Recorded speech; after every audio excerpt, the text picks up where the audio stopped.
우리 하나님의 말씀은 로마서 5장입니다. 1절부터 11절까지 제가 봉독을 해드리도록 하겠습니다. 로마서 5장 1절부터 11절 말씀까지가 되겠습니다. 제가 봉독을 해드리도록 하겠습니다. 그러므로 우리가 믿음으로 의롭다 하심을 받았으니 우리 주 예수 그리스도로 말미암아 하나님과 화평을 누리자. 또한 그로 말미암아 우리가 믿음으로 서 있는 이 은혜에 들어감을 얻었으며 하나님의 영광을 바라고 즐거워하느니라. 다만 이뿐 아니라 우리가 환난 중에도 즐거워하나니 이는 환난은 인내를, 인내는 연단을, 연단은 소망을 이루는 줄 알미로다. 소망이 우리를 부끄럽게 하지 아니함은 우리에게 주신 성령으로 말미암아 하나님의 사랑이 우리 마음에 부은 바 됨이니 우리가 아직 연약할 때의 기약대로 그리스도께서 경건하지 않는 자를 위하여 죽으셨도다. 의인을 위하여 죽는 자가 쉽지 않고 선인을 위하여 용감히 죽는 자가 혹 있거니와 우리가 아직 죄인되었을 때에 그리스도께서 우리를 위하여 죽으심으로 하나님께서 우리에 대한 자기의 사랑을 확증하셨느니라. 그러면 이제 우리가 그의 피로 말미암아 의롭다 하심을 받았으니 더욱 그로 말미암아 진노하심에서 구원을 받을 것이니 곧 우리가 원수 되었을 때에 그의 아들의 죽으심으로 말미암아 하나님과 화목하게 되었은즉 화목하게 된 자로서는 더욱 그의 살아나심으로 말미암아 구원을 받을 것이니라. 그뿐 아니라 이제 우리로 화목하게 하신 우리 주 예수 그리스도로 말미암아 하나님 안에서 또한 즐거워하느니라. 아멘. 기도하겠습니다.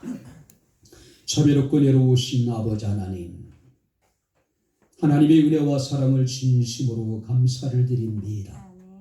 오늘도 주의 택함을 받은 귀한 성도들이 거룩한 주의 날을 기억하게 하시고 신령과 진정으로 하나님을 예배케 하시고 이 시간 주의 말씀을 들을 수 있는 은총을 내려주심을 감사합니다. 주의 말씀이 선포될 때에 우리의 귀를 열어주시고 우리의 마음의 문을 열어주셔서 성령이 교회들에게 하시는 주의 음성을 듣게 하옵소서. 우리의 심령이 주의 말씀을 아멘으로 화답게 하옵소서. 깨달을 수 있는 지혜로운 마음을 주옵소서. 예수님 이름으로 기도합나이다. 아멘. 할렐루야. 미국의 헨리 워드 비처라고 하는 목사님은 이런 이야기를 하셨습니다. 고난을 믿는 자에게도 찾아옵니다. 이런 사람을 슬프게 하려는 것이 아니라 진실하게 하며 불쌍하게 하려는 것이 아니라 현명하게 하기 위해서입니다. 씨를 천배로 늘리기 위해 쟁기질로 땅을 비옥하게 하듯 고난 우리에게 기쁨과 영적인 결실을 더하여 줍니다라고 이야기를 했습니다. 세계적인 신경학자이자 정신의학자인 빅터 플랭크라고 하는 분은 의미를 찾는 인간의 탐색이라고 하는 글에서 600만 명의 유대인들이 포로 수용소에서 죽어갈 때 그들의 생존을 연구한 결과를 발표한 적이 있습니다. 그 역시 그 독일의 포로 수용소에서 수감 생활을 하면서 그곳에서 죽어가면서 또 그곳에서 희망을 가지고 참고 견디며 인내한 사람들을 바라보면서 의미를 찾는 인간의 탐색이라고 하는 이 책을 쓰게 됩니다. 마음의 희망을 포기한 사람보다 희망을 포기하지 않는 사람이 마지막까지 살아남을 수 있다라고 하는 증언을 합니다. 뿐만 아니라 포로 수용소에서 절망하는 동료들에게 소망을 갖도록 격려했던 사람들도 모진 고문에서 생존할 수 있었다라고 이야기를 합니다. 우리가 잘 먹고 잘 입고 잘 사는 것도 중요합니다. 그런데 그런 풍요 속에서 만약에 우리가 소망을 잃어버렸다면 그 삶이 무슨 의미가 있을까 생각이 됩니다. 자, 오늘 본문을 통해서 사도 바울은요, 우리의 실존에 대해서 교훈하고 있습니다. 그리고 성경 말씀을 보게 되면은 우리는 연약한 자들이고 우리는 죄인된 자들이고 우리는 하나님께 원수된 자들이었다라고 여기 규정하고 있습니다. 이 바울이 우리의 실존에 대해서 이야기하는 이유는 뭐냐면은 우리가 별 볼 일 없는 존재라는 것을 알리기 위해서 이야기하고 있는 것이 아닙니다. 한마디로 우리는 구원을 얻을 만한 수준에 있는 존재가 아니라는 사실을 우리에게 상기시키기 위해서 우리의 실존에 대해서 우리의 정체성에 대해서 이야기하고 있습니다. 특별히 오늘 우리가 이제 3절 4절 본 말씀을 보게 되면은 다만 이뿐 아니라 우리가 환난 중에도 즐거워하나니 환난은 인내를 인내는 연단을 연단은 소망을 이루는 줄 압니다. 근데 더 중요한 건 뭐냐면은 그 소망이 우리를 부끄럽게 하지 않을 것이라고 하는 사실이에요. 왜냐하면 우리가 가진 소망이라고 하는 것은 사도 베드로가 우리에게 이야기했듯이 썩지 않고 쇠하지 않고 변하지 않는 산 소망이기 때문에 그래요. 영원한 소망이기 때문에 그렇다는 겁니다. 특히 바울은 여기서 우리에게 이르기를 환난 중에도 즐거워할 수 있는 이유는 뭡니까? 우리가 당하는 환난이라고 하는 것은 하나님의 영광을 위한 것이기 때문에 그렇다는 겁니다. 또 하나님의 영광을 위한 소망이 있기 때문에 우리는 어떤 상황 속에서도 우리를 즐거워할 수 있고 기뻐할 수 있고 그 환난을 참고 견딜 수가 있다라고 하는 사실입니다. 그런데 정말로 우리가 생각해 봐야 될 것은 환난이라는 것이 우리에게 즐거운 것일까? 결코 즐겁지 않습니다. 아무리 믿음이 좋은 사람이라 하더라도 환난 저 자체를 기뻐하고 환난 그 자체를 즐거워할 수 있는 사람이 어디 있을까요? 자, 그럼에도 그리스도인들에게 있어서 환난이라고 하는 것은 하나님의 영광을 나타내기 위한 것이기 때문에 우리는 그 환난을 참고 견딜 수가 있는 것이고 그 환난을 우리가 즐거워할 수가 있는 겁니다. 비록 환난이라고 하는 우리에게 고통을 주고 환난이라고 하는 것은 우리에게 아픔을 주지만은 그 아픔 속에 소망이 있기 때문에 우리는 환난을 즐거워할 수 있다는 이야기예요. 그리고 그 환난은 결코 우리를 부끄럽게 하지 않을 것이라는 사실이에요. 자, 5절 말씀을 보게 되면은 소망이 우리를 부끄럽게 아니함은 우리에게 주신 성령으로 말미암아 하나님의 사랑이 우리 마음에 부은 바 됨이니. 자, 여기서 환난이 우리를 부끄럽게 하지 않는다. 이 부끄럽다라고 하는 것은 고개를 숙인다는 뜻을 가지고 있는 거예요. 달리 표현하게 되면은 환난으로 인해서 우리의 현실이 아무리 어렵고 고통스럽더라도 우리는 그 환난과 고난 앞에 결코 머리를 숙이지 않는 사람들이란 이야기예요. 환난 앞에 우리는 굴복할 수 없는 사람이란 이야기예요. 왜냐하면 환난에는 소망이 있고 그 소망이 우리를 결코 부끄럽게 하지 않을 것이기 때문에 우리는 아무리 어떤 환난 앞에서도 고난 앞에서도 고개를 숙이지 않는다는 이야기예요. 그것들에게 굴복하지 않는다는 이야기예요. 특별히 우리가 베드로전서 3장 15절 말씀을 보게 되면 베드로는 이런 이야기를 합니다. 너희 속에 있는 소망에 관한 이유를 묻는 자에게는 대답할 것을 항상 준비하라. 자, 교회 밖에 있는 사람들이 우리에게 너희 속에 있는 소망에 관한 이유를 물어올 때에 너희는 항상 대답할 것이 있게 하라. 그러니까 준비하고 있으라는 이야기예요. 자, 그렇다면은 우리의 소망의 이유가 무엇일까? 자, 소망은 우리를 결코 부끄럽게 하지 않는데 그 이유가 무엇일까? 바울은 오늘 로마서 5장을 통해서 우리에게 우리가 환난을 부끄러워하지 않는 이유, 환난이 우리를 부끄럽게 하지 않을 이유에 대해서 교훈해 주고 있는데 우리가 말씀을 통해 살피면서 함께 은혜를 나누도록 하겠습니다. 자, 먼저 한번 5절 말씀을 우리 다시 한번 같이 읽겠습니다. 소망이 우리를 부끄럽게 하지 아니함은 우리에게 주신 성령으로 말미암아 하나님의 사랑이 우리 마음에 분바되리니 소망이 우리를 부끄럽게 하지 않을 것이다. 그 이유는 뭐냐면은 하나님의 사랑이 우리 마음에 분바되어졌다. 하나님의 사랑이. 자, 여기서 말하는 하나님의 사랑이라고 하는 것은 아가페 사랑입니다. 이 아가페 사랑은 무조건적인 사랑입니다.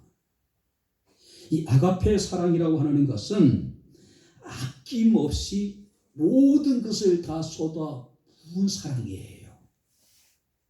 그래서 오늘 우리가 5절 말씀에도 하나님의 사랑이 우리 마음에 분바되어졌다.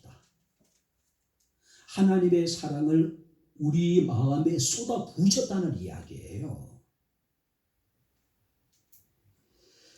우리에게 주신 성령으로 말미암아 하나님의 사랑이 우리 마음에 분바되어졌다. 그 하나님의 사랑이 구체적으로 나타난 사건이 뭡니까? 예수 그리스도의 십자가의 사건이에요. 그래서 우리가 성경 말씀을 보게 되면은 그 십자가의 그리스도의 고난의 사건은 하나님의 사랑의 확증이라고 이야기하고 있는 거예요. 확증. 스위스 신학자였던 칼 바르트라고 하는 분이 계십니다. 20세기의 최고의 신학자로 사람들에게 일컬어지고 있는 분입니다. 신정통주의 신학자라고 이야기를 합니다. 칼 바르트가 활동했던 그 시기에는 자유주의 신학이 세상을 지배하고 있을 때예요. 자, 그런데 이 칼 바르트가 나타나서 그가 이제 신정통주의를 주장하게 되는데 혹자는 이렇게 표현해 놨습니다. 자유주의 신학자들의 몰든 마당에 떨어진 폭탄이라고 칼 바르트를 평가하고 있습니다. 자유주의자들에 의해서 훼손된 성경의 권위를 회복시킨 분이라고 사람들에게 인정을 받고 있습니다. 한마디로 바로 성경을 하나님의 말씀이라고 주장했던 인물이 바로 이 칼 바르트예요. 우리 교단, 뿐만 아니라 고신교단, 합신교단에서는 별로 환영받지 못한 신학자임은 분명합니다. 왜냐하면 칼 바르트와 이렇게 이제 비교되었던 인물이 메이첸이라고 하는 분인데 그분의 제자들에 의해 가지고 우리 한국의 보수 신학이 형성이 되어졌기 때문에 칼 바르트에 대해서는 굉장히 비판적이에요. 자, 그런데 이 칼 바르트의 신학의 핵심은 뭐냐면은 하나님의 말씀이에요. 자, 삼중양태라고, 말씀의 삼중양태라고 하는 사상을 그가 이야기를 합니다. 그게 내용이 뭐냐면은 계시된 말씀인 예수 그리스도, 기록된 말씀인 성경, 그리고 선포된 말씀인 설교. 자, 누구보다도 칼 바르트는 성경을 굉장히 소중하게 여기고 사랑했고 성경을 누구보다도 깊이 연구했던 신학자예요. 자, 그가 미국에서 어느 모임에서 어떤 패널로부터 질문을 받았습니다. 박사님, 지금까지 신학자로서 성경을 연구한 것 중에서 박사님이 발견한 가장 위대한 발견은 무엇입니까? 질문자는요, 심오한 신학적인 답변을 기대했습니다. 왜냐하면 칼 바르트이기 때문에. 누구도 발견하지 못한, 누구도 깨닫지 못한 심오한 어떤 진리가 그에 비해서 나올 거라고 생각했어요. 칼 바르트는 그의 질문에 대해서 한참 생각하다가 간단하게 대답을 합니다. 그것은 내가 죄인이라는 것이고 예수께서는 죄인된 나를 사랑하셨다는 것이고 그리고 내가 그 사랑을 안다는 사실입니다. 20세기의 최고의 신학자가 성경을 통해서 발견한 놀라운 사실, 내가 죄인이라는 것이고 죄인된 나를 예수께서 사랑하셨다는 것이고, 그리고 그 사랑을 내가 안다는 것입니다. 참으로 위대한 발견이에요. 이것부터 성경에서 발견할 수 있는 더 큰 진리는 없다는 사실이에요. 내가 죄인이라는 것, 내가 주님의 사랑을 입었다는 사실, 그리고 내가 그것을 알고 있다는 사실만큼 더 놀라운 발견이 어디 있냐는 얘기예요. 특별히 우리가 성경 말씀을 보게 되면 우리가 연약하고 우리가 죄인되고 우리는 하나님 앞에 원수 되어졌던 사람들이라는 겁니다. 근데 하나님의 사랑이 우리에게 나타났는데 그 사랑이 우리 마음에 부어졌다는 사실이에요. 쏟아 부었다는 이야기. 8절 말씀을 보게 되면 성경은 하나님의 자기 사랑의 확정이라고 여기에 선포하고 있는 모습을 우리가 보게 됩니다.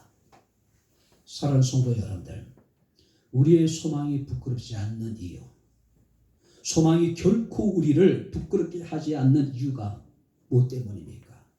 하나님의 사랑이 우리 마음에 쏟아 부어졌다는 사실이에요. 그 사랑을 우리가 입은 자라는 사실이에요. 그래서 에베소서 3장 19절 20절에 사도 바울은 이런 이야기합니다. 그리스도의 사랑의 너비와 길이와 높이와 깊이가 어떠함을 깨달으라고 이야기하고 있어요. 하나님의 사랑은 우리가 구하는 것이나 우리가 생각하는 모든 곳에 더 넘치는 사랑이란 이야기예요. 사랑하는 성도 여러분, 우리가 이 사랑을 입었다는 사실을, 그 하나님의 사랑이 우리에게 부어되어졌다는 사실을 믿으시기를 주의 이름으로 축원합니다. 그가 우리의 소망을 결코 부끄럽게 하지 않을 것이라는 이야기예요. 우리가 하나님을 향한 우리의 소망이 결코 우리를 부끄럽게 하지 않을 것이라는 이야기예요. 하나님의 사랑이 우리에게 나타나게 될 때에 가치 없던 존재가 가치 있는 존재로, 부끄러운 존재가 아름다운 존재로, 의롭지 못한 존재가 의로운 존재로, 자기만을 이해하는 이기적인 존재가 남을 나보다 더 귀하게 여기고 이웃을 사랑하는 이타적인 존재로 변화된다는 사랑이에요. 오늘 예레미야가 3장 33절에 선지자는 이런 이야기를 합니다. 주께서 인생으로 고생하게 하시며 근심하게 하시는 것은 하나님의 본심이 아니라고 이야기하고 있습니다. 뿐만 아니라 예레미야 29장 11절 말씀을 보게 되면 너희를 향한 나의 생각을 내가 아나니 평안이요 재앙이 아니라 너희에게 미래와 희망, 소망을 주는 것이다. 한번 따라해 보시기 바랍니다. 우리를 향한 하나님의 사랑은 미래와 희망을 주는 것이다. 하나님이 우리에게 주신 희망, 하나님이 우리에게 주신 소망은 결코 우리를 부끄럽게 하지 않을 것이라는 이야기예요. 찬송가 404장의 작사자가 리먼이라고 하는 분입니다. 그 후렴 부분에 보게 되면 하나님의 크신 사랑 측량타 못하며 영원히 변치 않는 사랑 성도여 찬양하세. 할렐루야. 많은 분들은 우리의 소망을 이해하지 못해요. 많은 사람들이 우리의 소망에 대해서 회의적입니다. 그러나 우리는 우리의 소망에 대해서 결코 부끄럽지 않습니다. 왜냐하면 그 소망이 우리를 부끄럽게 하지 않을 것이기 때문에 그래요. 그 이유는 하나님의 사랑이 우리에게 부어졌다는 사실이에요. 두 번째 구절 말씀을 보도록 하겠습니다. 다 같이 읽겠습니다. 그러면 이제 우리가 그의 피로 말미암아 의롭다 하심을 받았으니 더욱 그로 말미암아 진노하심에서 구원을 받을 것이니. 그의 의로 말미암아 그의 피로 말미암아 의롭다 하심을 받을 뿐만 아니라 그로 말미암아 구원을 얻을 것이다. 그러면 이제 우리가 그의 피를 인하여 의롭다 하심을 받았은즉 얻었은즉 더욱 그로 말미암아 진노하심에서 구원을 받았다. 그의 피로 의롭다 하심을 받고 그로 말미암아 우리가 구원을 받았다. 우리의 구원의 소망이 결코 부끄럽지 않음을 우리에게 말씀해 주고 있는 거예요. 베드로전서 1장 18절 19절 말씀을 보게 되면 너희가 알거니와 너희 조상의 유전한 망령된 행실에서 구속된 것은 은이나 금같이 없어질 것으로 된 것이 아니요 오직 흠과 점이 없는 어린 양 그리스도의 보배로운 피로 된 것이라고 우리에게 이야기하고 있습니다. 예수의 피가 우리를 모든 죄에서 깨끗게 하실 것이라고 말씀하고 있습니다. 그의 피로 우리는 의롭다 하심을 받은 사람들입니다. 그로 말미암아 우리는 구원을 받은 사람이에요. 그러니 우리가 구원에 대한 소망, 하나님의 나라에 대한 우리의 소망이 결코 부끄럽지 않을 것이라는 얘기, 헛되지 않을 것이라는 이야기예요. D.L. 무디라고 하는 분이 계십니다. 기독교 역사에 있어서 가장 위대한 전도자로 사람들에게 사랑을 받은 분이죠. 이 D.L. 무디가 탄광촌에 가서 복음을 전하게 됩니다. 근데 이 탄광촌에 관계된 사람들이 도저히 무디의 이야기를 믿을 수 없는 거예요. 그런 얘기를 합니다. 당신이 말하는 구원이라고 하는 것이 너무 가치 없이 느껴집니다. 자, 기독교가 말하는 구원이라는 게 뭡니까? 누구든지 예수 그리스도를 믿는 자마다 구원을 얻는다는 것이죠. 때로는 이 기독교의 구원의 진리가 사람들에게 허무맹랑하게 들릴 수도 있는 거예요. 뭔가 우리가 구원을 위해서는 어떤 대가를 지불해야 되는 것 같고 구원을 위해서는 특별히 무엇인가를 우리가 해야 될 것 같은 그런 생각을 하는데 기독교에서 말하는 구원이라고 하는 것은 누구든지 예수를 믿기만 하면 구원을 받는다는 사실이에요. 그래서 무디가 그에게 그런 이야기합니다. 오늘 당신은 갱도에 내려갔다가 온 적이 있습니까? 당연하죠. 얼마 깊이까지 내려갔습니까? 아마 수백 피트가 될 것입니다. 당신 어떻게 내려갔습니까? 뭐가 있습니까? 승강기라는 게 있잖아요. 승강기 타고 밑으로 쭉 내려갔습니다. 버튼만 누르고 층만 누르면 얼마든지 자기가 가고 싶은 곳으로 갈 수 있는 거예요. 근데 우리가 그런 얘기를 합니다. 그런 당신은 수백 피트의 밑으로 내려갈 때 한 일이 뭐가 있습니까? 아무것도 없습니다. 버튼만 눌렀을 뿐입니다. 근데 우리가 그런 얘기합니다. 바로 그겁니다. 당신은 수백 피트의 갱도 밑으로 내려가는 데 있어서 아무것도 할 일이 없고 그냥 버튼만 누른 거예요. 엘리베이터에. 그러니까 자동적으로 자신이 원하는 곳에까지 내려다 준 거예요. 근데 그 엘리베이터를 설치하기까지는 사업주 입장에서는 엄청난 경비를 들였겠죠. 사용하는 사람 입장에서는 공짜이지만은 우리가 그런 이야기합니다. 바로 이것입니다.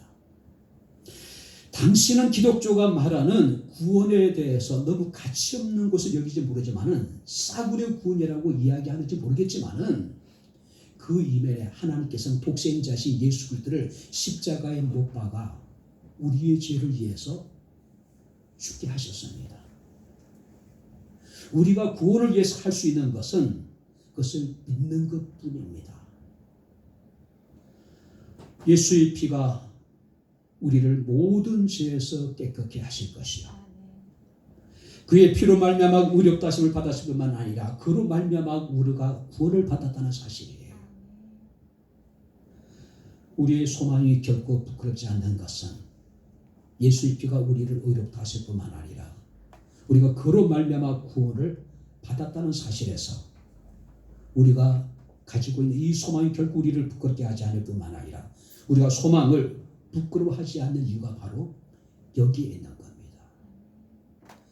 바로 우리 주 예수 그리스도의 십자가 구속을 통한 구원, 그 감격과 기쁨을 가지고 비록 이 땅에 살아가는 것이, 믿음을 가지고 우리가 살아가는 것이 어렵고 힘들지만 날마다 소망 가운데 승리할 수 있는 저와 여러분들의 삶이 될 수 있기를 주님 이름으로 축원합니다. 마지막으로 10절 말씀을 다시 같이 읽겠습니다. 곧 우리로 원수 되었을 때에 그의 아들의 죽으심으로 말미암아 하나님과 화목하게 되었은즉 화목하게 된 자로서는 더욱 그의 살아나심으로 말미암아 구원을 받을 것이다. 10절 말씀을 보게 되면은 우리가 그의 아들의 죽으심으로 말미암아 하나님과 화목하게 되었다고 이야기하고 있습니다. 뿐만 아니라 11절 말씀을 보게 되면은 그뿐만 아니라 이제 우리로 화목하게 하신 우리 주 예수 그리스도로 말미암아 하나님 안에서 또한 즐거워하느니라. 자, 하나님과 화목하게 되어졌을 뿐만 아니라 우리가 그로 말미암아 하나님 안에서 우리는 즐거움을 누릴 수가 있을 것이다. 즐거움. 자, 우리가 10절 말씀을 보게 되면 원수라고 하는 단어와 화목이라고 하는 단어가 대조를 이루고 있습니다. 하나님과 원수 되어졌던 우리가 하나님과 화목하게 되었다. 도저히 화목할 수 없는 이 관계가 우리 주 예수 그리스도의 십자가의 피 흘리심을 통해서 그로 말미암아 이제는 우리가 하나님과 더불어 화목하게 되었다. 특별히 여러분, 우리가 화평하게 된 그분, 우리와 화목하게 하신 그분이 어떤 분입니까? 만유의 주가 되신 분이고, 그분은 만유를 창조하신 분이고, 그분은 만유를 주관하시고 만유를 다스리신 분이고 만유를 심판하실 하나님이시어요. 그런데 그 예수 그리스도의 십자가의 죽으심을 통해서 그로 말미암아 우리가 천지를 창조하신 하나님과 화목하게 되었다는 사실이에요. 그리고 우리는 그 안에서 즐거워하게 될 것이라는 이야기예요. 우리가 사람들과의 관계 속에서 우리가 화평하지 못하고 분쟁이 있고 다툼이 있을 때 어떻습니까? 결국 우리는 평안함을 누리지 못해요. 얼마나 불편해요. 그죠? 그런데 우리가 하나님과 화목하지 못하고 과연 우리가 이 세상에 살면서 진정한 행복을 누릴 수 있을까요? 불가능한 거예요. 그죠? 우리는 하나님의 형상대로 지음을 받은 피조물입니다. 우리는 하나님과 영적으로 교통할 수 있는 능력을 가지고 있는 사람들이에요. 근데 우리가 하나님과 화평하지 못하고 하나님과 화목하지 못한다면은 우리의 삶에서 행복이라고 하는 것은 요원할 수밖에 없는 것입니다. 특별히 성경 우리에게 이야기를 합니다. 하나님과 화목하게 되고 뿐만 아니라 우리는 그 안에서 즐거움을 누리게 될 것이다. 즐거움을 누리게 될 것이다. 우리가 성경을 보게 되면은 2절, 3절, 11절에 즐거워한다는 말이 3번이나 반복되고 있습니다. 2절 말씀을 보게 되면은 하나님의 영광을 바라보고 즐거워하게 될 것이고 3절 말씀을 보게 되면은 우리가 환난 중에도 즐거워하게 될 것이고 11절 말씀을 보니까 하나님 안에서 우리는 즐거움을 누리게 될 것이다. 자, 여기서 말하는 즐거움이라고 하는 것은 그리스도 안에서 부끄럽지 않는 소망을 가진 성도들이 누리게 될 완전한 즐거움이에요. 우리가 일반적인 세상 사람들이 누리는 즐거움이라는 게 뭡니까? 상대적인 거예요. 자신이 원하는 것을 얻게 되고 자신이 원하는 무엇인가를 이루게 될 때 우리는 즐거움을 누립니다. 근데 그리스도 안에서 부끄럽지 않는 소망을 가진 성도들은요, 하나님의 영광을 바라보기 때문에 즐거워하고, 또 하나님 안에서 우리는 즐거워하고, 우리는 환난 중에서도 즐거워할 수 있는 즐거움, 완전한 즐거움, 절대적인 즐거움을 우리에게 말씀하고 있는 거예요. 오늘 사랑하는 성도 여러분들, 성경 우리에게 이야기합니다. 소망이 우리를 부끄럽게 하지 않을 것이라고요.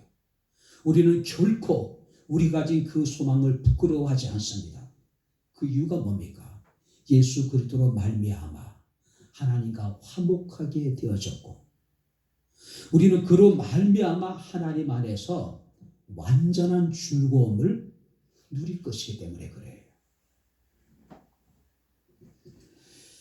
실존주의 철학자인 키에르케고르라고 하는 분이 계십니다. 그분의 이제 글 중에서 마차에 탄 부자 이야기가 나와요. 마차에 탄 부자 이야기. 한 부자가 마차를 타고 가는데 꽤 쌀쌀한 밤바람을 이제 피하기 위해서 불이 켜진 마차 안에서 모든 창문을 닫아요. 반면에 마차를 모는 마부는 어떻습니까? 바깥에서 쌀쌀한 바깥바람을 쐬면서 말을 놉니다. 자, 키에르케고르 그런 이야기합니다. 마부는 비록 쌀쌀한 바람을 맞으며 길을 가고 있지만 그는 그 덕분에 밤하늘에 펼쳐진 놀라운 광경을 만끽할 수 있었다. 반면에 부자는 차가운 바람을 피할 수 있었는지 모르지만은 불이 켜진 마차 안에 있었기 때문에 밤하늘에 펼쳐진 아름다운 별들의 향연을 볼 수가 없었다고 이야기를 하고 있어요. 쉽게 얘기하면은 키에르케고르가 이야기하는 이야기는 무슨 얘기냐면은 부자와 같은 많은 사람들이 세상의 영광의 불빛 때문에 하나님의 영광을 보지 못한다는 이야기예요. 달리 표현하게 되면은 세상의 썩어질 소망에 매여서 썩지 않고 변하지 않고 취하지 않는 영원한 산 소망을 보지 못한 사람들이 얼마나 많은지 몰라요. 우리가 환난 중에도 즐거워할 수 있는 것, 환난 중에도 우리는 소망을 버리지 않는 것, 그 소망이 우리를 결코 부끄럽게 하지 않을 것이기 때문에 우리는 그 소망을 붙들고 오늘도 살아가고 있습니다. 눈앞에 보이는 썩어질 소망에 매여서 정말로 가치 있는 소중한 영원한 산 소망을 보지 못하는 어리석은 사람들이 얼마나 많은지 모릅니다. 이제 말씀을 정리하도록 하겠습니다. 이 세상에서 믿음을 지키며 살아간다는 것은 결코 녹록하지만은 않습니다. 그러나 그리스도 안에서 우리의 소망이 결코 부끄럽지 않기 때문에 하나님이 우리에게 주신 소망은 산 소망입니다. 썩지 않고 더럽지 않고 쇠하지 아니하는 영원한 소망입니다. 우리가 그 소망을 부끄러워하지 않는 것, 그 소망이 결코 우리를 실망시키지 않는 분명한 이유가 있습니다.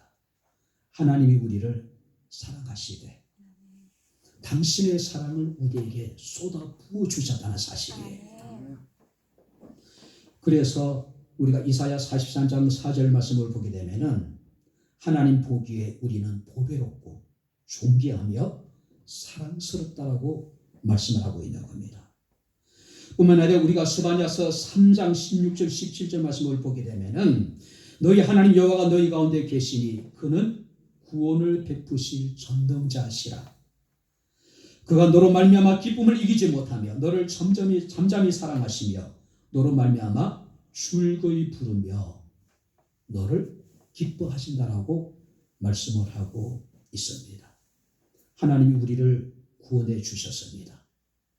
우리 주 예수 그리스도로 말미암아 우리가 하나님과 화목하게 되었고 우리는 그 안에서 우리는 어떤 환경 속에서도 줄구할 수 있기 때문에 소망을 우리가 부끄러워하지 아니하고 그 소망은 우리를 부끄럽게 하지 않을 것이라고 말씀하고 있습니다. 어렵고 힘든 일이 어쩌면 계속되어질 수도 있겠죠. 자, 그럼에도 불구하고 스바냐서의 3장 말씀을 보게 되면은 그날에 사람이 예루살렘에 이르기를 두려워하지 말아라. 내 손을 늘어뜨리지 말라고 말씀을 하고 있습니다. 낙심하지 말란 이야기예요. 포기하지 말란 이야기예요.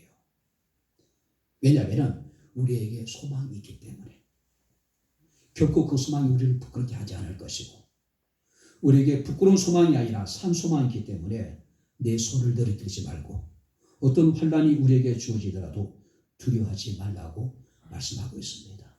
부끄럽지 않은 산 소망을 가진 사람입니다.